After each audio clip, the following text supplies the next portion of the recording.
खुदावंद आपके साथ हो। हमारे लिए खुदावंद यीशु मसीह की अंजील मुकद्दस मरकज़ के मुताबिक।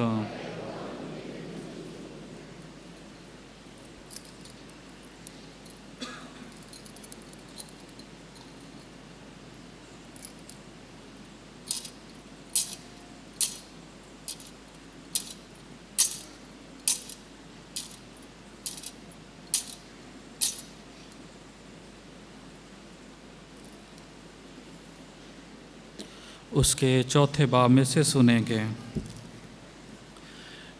एक दिन यीशु ने हजूम से कहा, खुदा की बादशाही ऐसी है जैसी कोई आदमी ज़मीन में बीज डाले और रात को सोए और दिन को उठे और बीज उगे और बढ़े और वो जाने भी ना कि ये कैसे होता है। ज़मीन खुद ब खुद फल लाती है, पहले पत्ती फिर बाल में पूरे दाने, और जब फल पक जाता है तो वो फौरन दरांती लगाता है क्योंकि काटने का वक्त आ पहुंचा। फिर उसने कहा कि हम खुदा की बादशाही को किससे तशबीह दें या किस तमसील से उसे बयान करें। वो राई के दाने की मानिंद है कि जब ज़मीन में बोया जाता है तो ज़मीन के सब बीजों से छोटा होता है, लेकिन जब बोया गया तो उगता और सब तरकारियों से बड़ा हो जाता और ऐसी बड़ी डालियां निकालता है कि आसमान के परिंदे उसके साए में बसेरा कर सकते हैं। और वो ऐसी ही बहुत सी तमसीलों में उनकी समझ के मुआफिक उनसे कलाम करता था और बेतमसील उनसे कुछ ना कहता था, लेकिन तन्हाई में अपने शागिर्दों को सब बातों के मायने बताता था। अंजील मुकद्दस के वसीले से हमारे गुनाह मुआफ़ किए जाएं। नतूरी तौर पर आज के दिन इतवार की इबादत खुदावन के हजूर पेश करते हैं। आज खुदा की बादशाहत का जिक्र किया जाता है। खुदा की बादशाही किसकी मानद है, कैसी है, कैसे इसको नापा जाए, कैसे इसका हुजम देखा जाए, कैसे इसको जाना जाए, कैसे खुदा की बादशाहत को समझा जाए। आज ये सारे बयान और सारी बातें खुदावन के हजूर बयान की जाती हैं। और खुदा की बादशाहत को बयान करने के लिए आज दरख्त का इस्तेमाल किया जाता है। और पुराने अहदनामे में भी और नए अहदनामे में भी दरख्त का जिक्र किया जाता है। चाहे राई के दाने का जिक्र किया जाए, किससे तशबीह दी जाए, या दाना कैसे बोया जाए और कैसे उग जाए। और उसके बाद आज की पहली तलावत भी इसी बात का ऐलान करती है।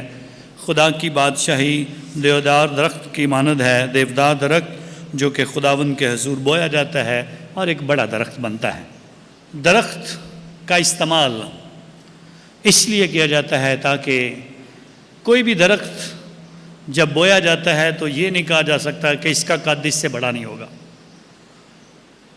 जो भी दरख्त बोया जाएगा उसका कद कितना बड़ा होगा, उसका हुजम कितना बड़ा होगा, ये कोई नहीं बता सकता। और इसलिए खुदा की बादशाहत को कोई भी इंसान माप नहीं सकता है कि इतनी है, बड़ी है, छोटी है। बल्कि इसीलिए कहा गया वो राई के दाने के बराबर है, वो बड़ा होता है और आसमान के परिंदे आकर उस पर बसेरा करते हैं, वो सबको साया देता है। खुदा की बादशाही कुछ ऐसी है, उससे सबको फ़ायदा पहुंचता है, सारे उसकी बादशाहत का हिस्सा हैं और उसका हुजम कोई इंसान ज़मीन पर माप नहीं सकता है। और इस तरह से खुदा की बादशाहत की बातें की जाती हैं।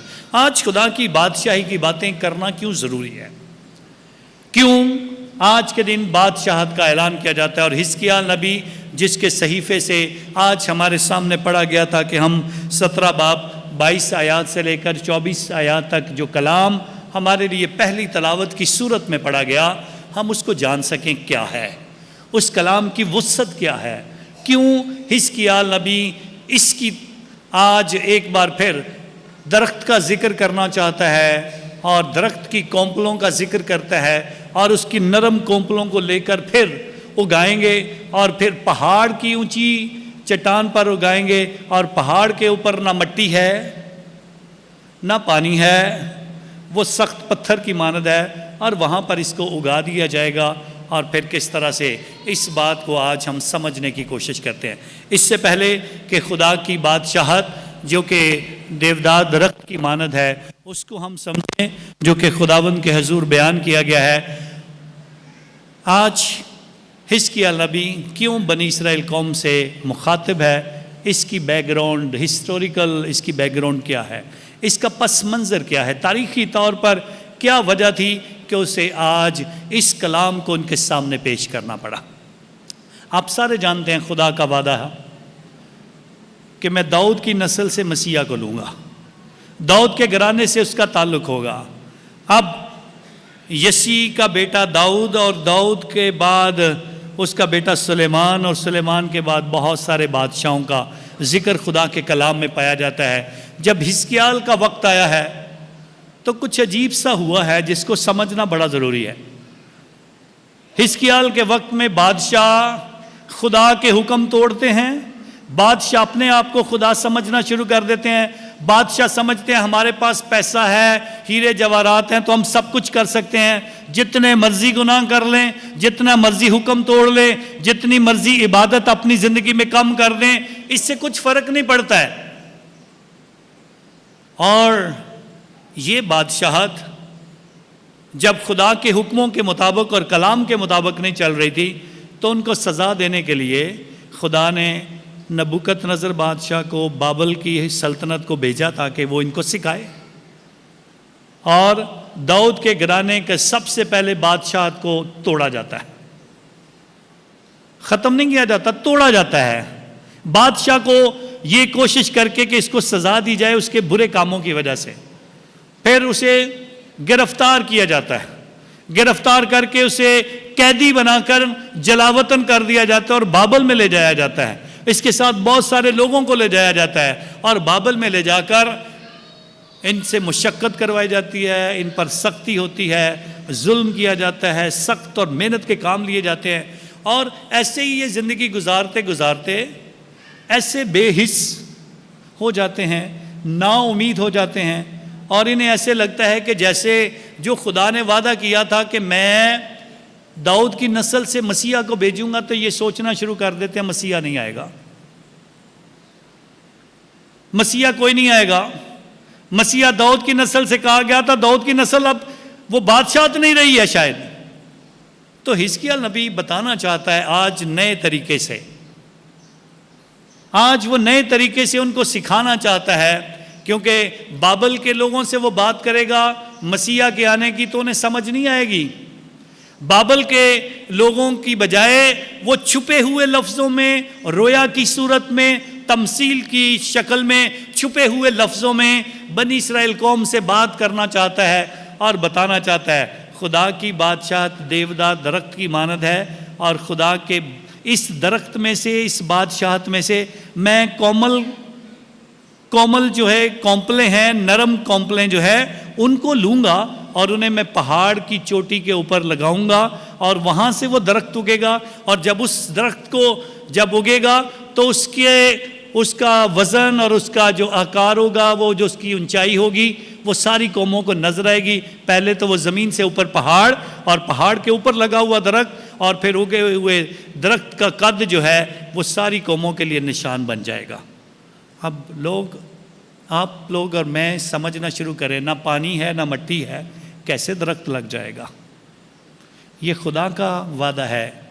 खुदा इशाया नबी के सहीफ़े उसके 11वें बाब में इस बात का ऐलान करता है, यसी के तने से एक कौंपल निकलेगी। यही वादा किया गया, यसी के तने से एक कौंपल निकलेगी। और इस तने का मुराद यह है कि एक सूखा हुआ काटा हुआ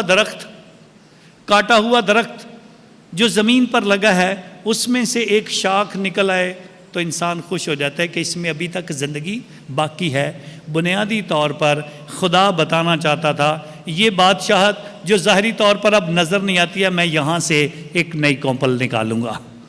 और उसके बाद वादा किया गया मैं इसे पहाड़ के ऊपर लगाऊंगा। अब पहाड़ के ऊपर लगाने से मतलब क्या था?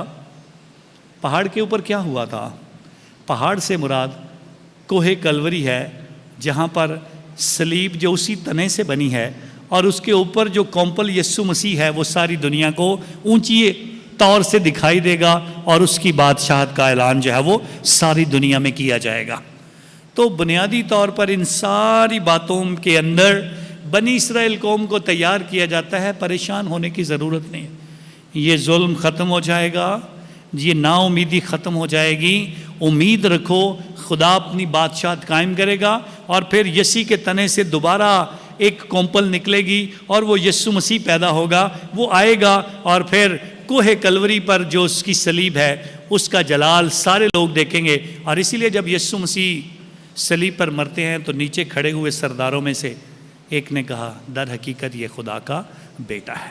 اس نے اقرار کر لیا، یہ بادشاہوں کا بادشاہ ہے۔ بنیادی طور پر خداوند یسوع مسیح کے متعلق یہ باتیں اور اس کی بادشاہت کی باتیں جو ہیں وہ بلند پہاڑوں پر نظر آنے والے مقامات کا ذکر کر کے بنی اسرائیل قوم کو نئی امید دی جاتی ہے۔ اور آج اسی امید کو برقرار رکھنے کے لیے، اسی امید کو برقرار رکھنے کے لیے یسوع مسیح باتیں کرتا ہے، اور بات کرتے ہوئے بتانا چاہتا ہے کہ جیسے خدا کی بادشاہت کو ماپنا ناممکن ہے، لیکن ہر بڑے کام کا آغاز کس سے شروع ہوتا ہے؟ ایک چھوٹی سی چیز سے شروع ہوتا ہے۔ کیا دریا ایسے ہی بن گئے؟ کیا سمندر ایسے بن گئے؟ پہلا قطرہ گرا تھا پانی کا، تو پھر بہت سارے قطرے جمع ہوئے تو دریا اور سمندر بن۔ ہمارے خاندانوں میں بنیادی طور پر جب خدا میں اولاد سے نوازتا ہے، وہ بچہ چھوٹا سا پیدا ہوتا ہے، اس کے بعد اس کا قد و قامت بڑی ہوتی ہے، اور وہ خداوند میں بڑا ہو کر جلال پاتا ہے، اچھا مقام پاتا ہے، اور اچھی ترقی کرتا ہے خداوند کے حضور۔ اور ہر اچھے عمل کا آغاز ایک چھوٹی سی بات سے شروع ہوتا ہے، اور آج دو باتوں کا ذکر کیا جاتا ہے۔ پہلی بات جو یسوع مسیح کہتا ہے، بیج بونے والا بیج بوتا ہے اور پھر سو جاتا ہے، پھر پتہ بھی نہیں چلتا یہ بیج کیسے اگتا ہے۔ بیج بونے والا بیج بوتا ہے اور پھر اس کے بعد یہ بیج کیسے اگتا ہے کسی کو کچھ سمجھ نہیں آتی ہے، کوئی نہیں جانتا ہے کس طرح یہ عمل ہوتا ہے، کیسے اس میں زندگی اور کیسے اس میں آہستہ آہستہ پتے نکلنا شروع ہوتے ہیں، کیسے اس میں بالیاں نکلتی ہیں، کیسے اس میں دانے آ جاتے ہیں، کیسے اس کا پھل نظر آتا ہے، کیسے اس کے پھل کو کاٹا جاتا ہے، پھر انسان کو ترقی دیتا ہے، انسان کھانے کے قابل بنتا ہے، پھر اس بچے ہوئے سے دوبارہ لگاتا ہے، پھر وہ پھل کے قابل ہو جاتا ہے۔ کیسے ہوتا ہے آج تک کوئی انسان اس پہ جتنی مرضی تحقیق کر لے، یہ خدا کی قدرت ہے۔ ایسے ہی خدا کی بادشاہی ہر انسان کے اندر شروع ہوتی ہے، کیسے اس کا وجود قائم ہوتا ہے، کیسے اسے برکت ملتی ہے، اور یہ خدا کی بادشاہت اپنا وجود بڑھاتی جاتی ہے، اور یہ بڑے درخت کی مانند۔ اور پھر دوسری بات جو کی گئی ہے، بیجوں میں سے سب سے چھوٹا بیج جس کا بار بار ذکر کیا جاتا ہے، مسٹرڈ سیڈ، یا جو خداوند کے حضور ہم دیکھتے ہیں رائی کے دانے کی مثال بار بار ہمیں پیش کی جاتی ہے۔ رائی کا دانہ دانوں میں سے سب سے چھوٹا،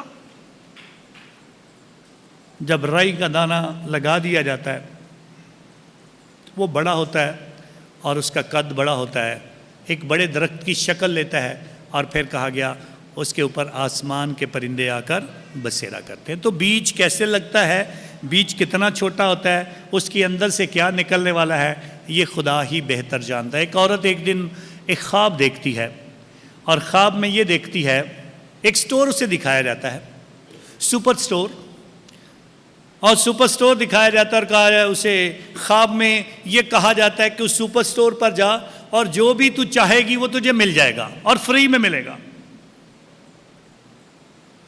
خواب دیکھ کر وہ صبح اٹھتی ہے تو کہتی ہے اب اس خواب کو پورا کرنا چاہیے، دیکھنا چاہیے۔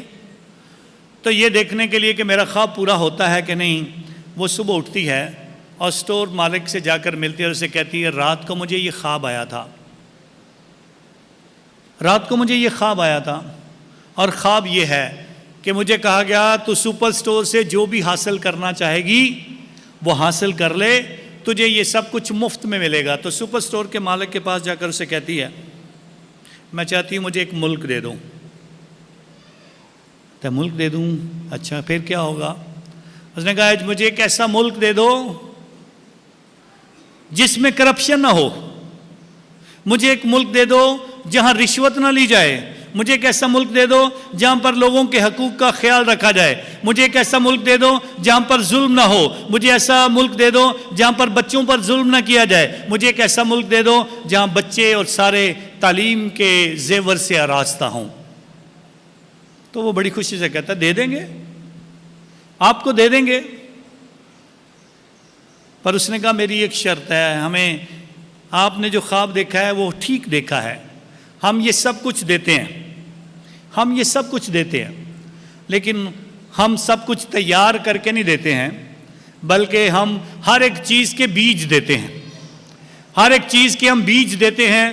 اگر آپ بیج لے کے جانا چاہتی ہو تو بیج لے جاؤ، اور اس کے بعد خود بخود یہ بیج اگے گا، پھر پھل لگے گا، اور اس کے بعد اس کا پھل جو ہے وہ سب اس کا مزہ لیں گے۔ نیا پاکستان کی بات ہو، پرانے پاکستان کی بات ہو، ہمیں اس بات پر توجہ کرنی ہے۔ سب کچھ ٹھیک ہو سکتا ہے، سب کچھ، یہ کرپشن بھی ختم ہو سکتی ہے، ظلم ختم ہو سکتا ہے، رشوت ختم ہو سکتی ہے، جو حقوق کی پامالی ہوتی ہے وہ ختم ہو سکتا ہے، اور دوسری چیزیں جو بچوں کے حوالے سے ان پر ظلم نہ ہو، بچوں کو تعلیم ملے، سب تعلیم کے زیور سے آراستہ ہو، سب کچھ ہو سکتا ہے، لیکن بیج کی طرح سب کو شروع کرنا ہوگا۔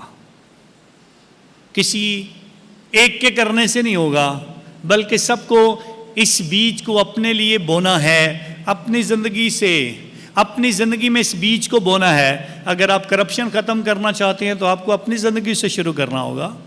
اگر آپ چوری ختم کرنا چاہتے ہیں تو اپنی زندگی سے ختم کریں۔ اگر آپ ظلم ختم کرنا چاہتے ہیں تو اپنی زندگی سے، اپنے گھر سے شروع کریں۔ اگر آپ حقوق کی بات کرنا چاہتے ہیں تو اپنے گھر میں اپنی ماؤں، بہنوں اور بیٹیوں کو حقوق دیں۔ اگر آپ تعلیم کی بات کرنا چاہتے ہیں تو اپنے گھر سے تعلیم کو شروع کریں، اپنے بچوں کے لیے سوچنا شروع کریں، اپنے خاندان کو تعلیم کے زیور سے آراستہ کریں۔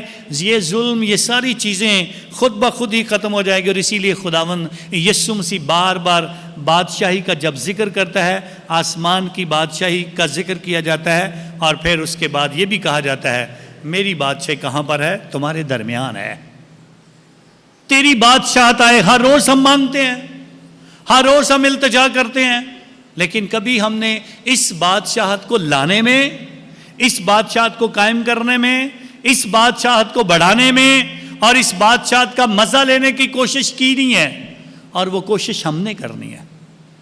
اس بات کے لیے ہم نے تیار ہونا ہے، اس کے لیے ہمیں اپنے آپ کو تیار کرنا ہے، اس کے لیے ہمیں آج جس طرح مقدس پالوس رسول کہتا ہے، اے بھائیو ہم ہمیشہ خاطر جمع رکھیں، امید رکھیں، اور اس کے بعد وہ کہتا ہے کہ جب تک ہم بدن میں ساکن ہیں خداوند سے خارج ہیں۔ اگر ہم اپنے بدن سے کچھ فائدہ نہیں کرتے ہیں تو ہم خدا کے ساتھ ہمارا پھر کیا تعلق رہے گا؟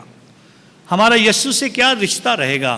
اگر ہم اپنی زندگی سے، اپنے بدن سے اس بیج کو جو لگانے کی بات کی جاتی ہے کہ رائی کے دانے کی مانند یہ بیج ہے، بڑا ہوگا، درخت بنے گا، بادشاہی ایسے ہے، آپ کی زندگی سے خدا اس بیج کا اثر دیکھنا چاہتا ہے۔ آپ کی زندگی سے جو ایمان کا بیج آپ میں بویا گیا، جو مسیح ہونے کا بپتسمہ آپ کو دیا گیا، آپ کو خدا کے حضور بادشاہ، نبی اور کاہن ہونے کی جو برکت دی گئی، آپ کو مسیح خداوند میں مضبوط ہونے کا جو فضل دیا گیا، آپ کو جو خدا کے بیٹے اور بیٹیوں کا درجہ دیا گیا، اور اگر آپ اپنی زندگی سے خدا کی بادشاہت کے لیے کچھ نہیں کر رہے ہیں تو پھر کیا ہوگا؟ کیسے خدا کی بادشاہت چلے گی؟ کیسے یہ بادشاہت وسعت پکڑے گی؟ کیسے خدا کے حضور اس بادشاہت کو پروان چڑھائیں گے؟ کیسے خدا کی بادشاہت کا تجربہ زمین پر کیا جائے گا؟ اور یہی بات آج ہمیں خدا سمجھانا چاہتا ہے، یہی بات ہمیں خدا سکھانا چاہتا ہے۔ ایک ہوٹل میں ایک خاندان کھانا کھانے کے لیے گیا۔ جب وہ کھانا کھانے لگے تو بچوں نے، ماں باپ نے ایک دوسرے کے ہاتھ پکڑے، ایک دوسرے کے ہاتھ پکڑے، ٹیبل کے گرد کھانا رکھ دیا گیا، اور ان کی بیٹی اونچی آواز میں دعا کرنا شروع ہو گئی، خدا کی رحمتوں کی شکر گزاری کرنے کے لیے، کھانے کی برکت کے لیے اس نے دعا شروع کر دی۔ اور ارد گرد جو لوگ پہلے بیٹھے ہوئے کھانا کھا رہے تھے، سارے ان کی طرف دیکھ رہے ہیں، یہ کیا کر رہے ہیں، یہ کیا کر رہے ہیں؟ ہم سارے کھانا کھا رہے ہیں اور یہ اونچی اونچی دعا کر رہے ہیں۔ انہوں نے دعا کی، کھانا کھایا۔ اتنی دیر میں اس گھر کا سربراہ اٹھ کر پیسے دینے کے لیے گیا کہ میں بل جمع کروا دوں۔ جو हमने खाना खाया उसके पैसे अदा करने के लिए कैशियर के पास पहुंचा और एक और शख्स उसके करीब आया और उसके कंधे पर हाथ रख के कहता है, शाबाश, आप लोगों ने अच्छा किया, आपने दुआ करके खाना खाया, अच्छा लगा। तो उसने कहा, मैंने बचपन से ही अपने बच्चों को सिखाया कि दुआ के बगैर आपने खाना नहीं खाना है। हम जहाँ पर मर्जी हों, जहाँ पर हम मर्जी बैठे हों, जब हमें खुदा ने ये बरकत दी है खाना खाने की, तो हम दुआ के साथ खाना शुरू करें। तो इसलिए उसने कहा, मैंने अपने बच्चों को सिखाया और आज भी हमारे लिए ये कोई नई बात नहीं है। हम तो हर खाने के मौका पर ऐसे ही करते हैं, हम इकट्ठे मिलकर खाना खाते हैं और इकट्ठे मिलकर दुआ करते हैं। और आज मेरी बेटी ने दुआ कर दिया, वो कहते हैं आप अच्छा करते हैं। बिल अदा किया गया। दूसरे शख्स जो उसको शाबाश दे रहा था, उसकी बीवी उठती है और बच्ची के पास जाकर उसके कंधे पर हाथ रख कर उसे शाबाश देती है और उसे कहती है, ऐसे ही दुआ किया करना। कहती है क्यों? कहती है ये अच्छा होता है। हम जैसे लोग जो कभी कभी दुआ को एक बोझ समझते हैं और जो समझते हैं शायद हमें शर्म आती है, होटल में हम बैठे हैं तो दुआ क्यों कर रहे हैं। वो कहती है हमारे लिए एक अच्छी गवाही है कि आप ऐसे ही करते रहना, और ये गवाही अच्छी है क्योंकि इसके ज़रिए से हमें इस बात की बरकत मिलती है कि हम खुदावंद में हमें उसकी ज़रूरत है और उसकी दी हुई नेमतों की शुक्रगुजारी करनी है। और आपने जब आज जिस तरह दुआ की है, इस तरह ये दूसरे जितने टेबल्स पर खाना खा रहे थे, सब ने देखा ज़रूर है, लेकिन कहीं ना कहीं उन्हें इस बात का एहसास ज़रूर हुआ है कि हमें दुआ करनी चाहिए थी।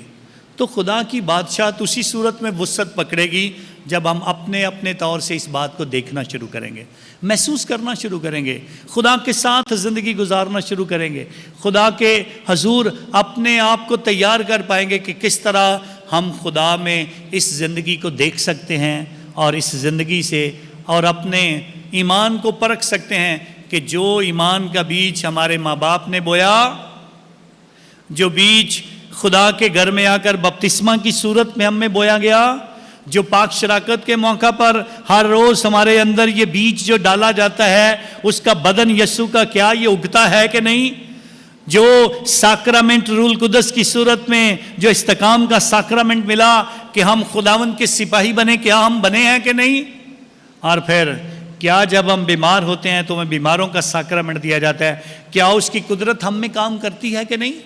निकाह के मौका पर जो बरकत मिली, कायन होने के लिए पाक खिदमत की जो बरकत मिली, क्या एतराफ़ के मौका पर जब मैंने सच्चे दिल से अपने गुनाहों का इकरार किया, क्या मुझे उस वक्त में ये बरकत मिली। क्या मैं इसका फल देख रहा हूं कि नहीं, क्या ये दरख्त की सूरत में मेरी ज़िंदगी से निकल रहा है कि नहीं, क्या ये खुदा की बादशाहत में इजाफा कर रहा है कि नहीं, क्या मेरी ज़िंदगी से लोग यीशु मसीह को पहचान रहे हैं कि नहीं। पहले ढूंढो तुम उसकी बादशाही, तो फिर ये सारी चीज़ें तुमको मिलती जाएंगी। मैं शायद दूसरी चीज़ों में खुदा की तलाश में लगा हूं, दुनियावी दौलत, वरासत, बड़े बड़े घर, बड़ी बड़ी गाड़ियां, बड़ी बड़ी ज़मीनें और बड़े बड़े जो प्रोजेक्ट हैं उनके लिए सोच रहा हूं। लेकिन ज़रूरी क्या है, पहले खुदा की बादशाहत। जो बीज बोया गया उस बीज के मुताबिक अगर मैं ज़िंदगी गुजार रहा हूं तो फिर मेरी ज़िंदगी में एक नया फल उगेगा, खुदा की बादशाहत को वुसअत मिलेगी। और इसीलिए खुदावंद कहता है मैं किससे तशबीह दूं, मैं किससे जाहिर करूं खुदा की बादशाहत कैसी है। और फिर उसने बता दिया राई के दाने के बराबर जो दानों में सबसे छोटा है। और आपका छोटा सा अमल, किसी को हंस के देख लेना, मिल लेना, आपकी छोटी सी किसी को शाबाश, किसी को थैंक यू कह देना, कुछ बुरा हो गया सॉरी कह देना, छोटा सा एक अमल है। किसी का हाथ पकड़कर उसको सड़क पार करवा देना, कोई गरीब है जो मांग रहा है उसको थोड़े से पैसे दे देना, कोई किसी के पास कोई चीज़ कम है उसकी थोड़ी सी मदद कर देना। आपका हमसाया शायद उसके घर में खाना नहीं है, आप जानते हुए भी अगर कोई उसकी मदद नहीं करते हैं तो फिर क्या होगा।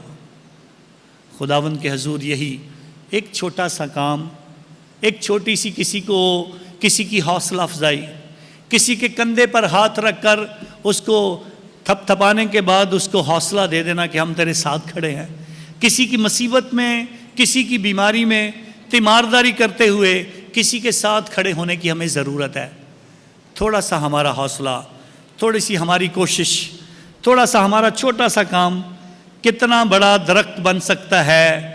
और फिर आज यीशु मसीह ने एक तमसील का जिक्र किया और बताया, इस बात का जिक्र किया गया कि ये पौधा बड़ा होता है और बड़ा होता है और फिर आसमान के परिंदे इस पर आकर बसेरा करते हैं। परिंदों में ये नहीं कहा गया चिड़िया आकर करेंगी, बुलबुल आकर कहेगी, कौवे आकर करेंगे। कौन से परिंदे, तोते या बगले, कौन सा परिंदा आकर इस पर बसेरा करेगा? बल्कि परिंदों का जिक्र किया गया।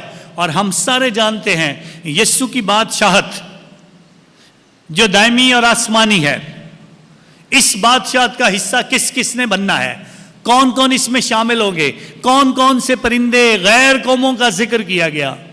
वो जो यीशु मसीह को शायद अपना खुदा नहीं मानते हैं, उनका जिक्र किया गया। और अगर आज हम ईमान से सोचने की कोशिश करें, वो हमारा खुदावंद है, वो खुदा का बेटा है, वो मसीहा है, हम उसके आने का इंतज़ार कर रहे हैं। यहूदी भी उसके आने का इंतज़ार कर रहे हैं, मुसलमान हमारे बहन भाई भी उसके आने का इंतज़ार कर रहे हैं। तो ये उसी की बादशाहत का एक अमल है। उसकी बादशाहत का ये जो दरख्त जो राई के दाने से निकला है, इस पर सारे बसेरा करेंगे और सबको उसके वसीला से बरकत मिलेगी। सारे उसी के तख्त के सामने खुदा के इस जलाल का जो मंजर है वो देखेंगे। आए हम खुदा के हजूर अपनी ज़िंदगी पर गौर करें। क्या जब उसकी बादशाहत की बात होगी तो हम उस बादशाहत में शामिल होंगे कि नहीं होंगे? क्या उसकी बादशाहत का हिस्सा हम होंगे कि नहीं होंगे? क्या हमारी पहचान यीशु के साथ रहेगी कि नहीं रहेगी? क्या हम इस ज़मीन पर उसके गवाह बनेंगे कि नहीं बनेंगे? हमारा एक छोटा सा काम, राई के दाने की मानत का छोटा सा बीज जो हमें कुव्वत से नवाजता है, जो हमें यीशु में मजबूत करता है, जो फलदार है, जो हम फल खाना चाहते हैं, जो फल काटना चाहते हैं, जो पकी हुई फसल काटना चाहते हैं, उसकी बरकत की सूरत में उसने आपको ये सारा कुछ दिया हुआ है। आपके पास सब कुछ है, आप उसकी पकी पकाई फसल को खाते हैं। जो नेमतें, जो बरकतें औलाद की सूरत में, घर की सूरत में, मियाँ बीवी की सूरत में, रिश्तेदारों की सूरत में, अच्छी नौकरी की सूरत में, बहुत सारी और नेमतें जो हमें सेहत की सूरत में, अपने बुज़ुर्गों की सूरत में, वालिदैन की सूरत में जो नेमतें मिली हैं, अच्छे असातिज़ा की सूरत में, अच्छा गिरजाघर की सूरत में, एक अच्छे मसीही बरादरी के दरमियान रहने की सूरत में, ये सारी बरकतें हैं जिनको हम खुदावंद में मजबूती के साथ महसूस करते हैं, थामते हैं। तो आए आज खुदा का शुक्रिया अदा करें। उसने ये छोटा सा बीज आप में बोया है, आप इस बीज को अपनी ज़िंदगी में उगने दें, अच्छे कामों को अपनी ज़िंदगी से निकलने दें। और यीशु मसीह कहता है, तुम्हारे कामों से लोग जाने कि तुम किसके शागिर्द हो। आपके काम इस बात की गवाही देने चाहिए कि आप यीशु मसीह के हैं और यीशु मसीह के साथ ज़िंदगी गुजारते हैं। खुदा करे कि हम यीशु मसीह में मजबूत रहें और उसी के नाम को जलाल दें, मसीह खुदावंद के वसीला से।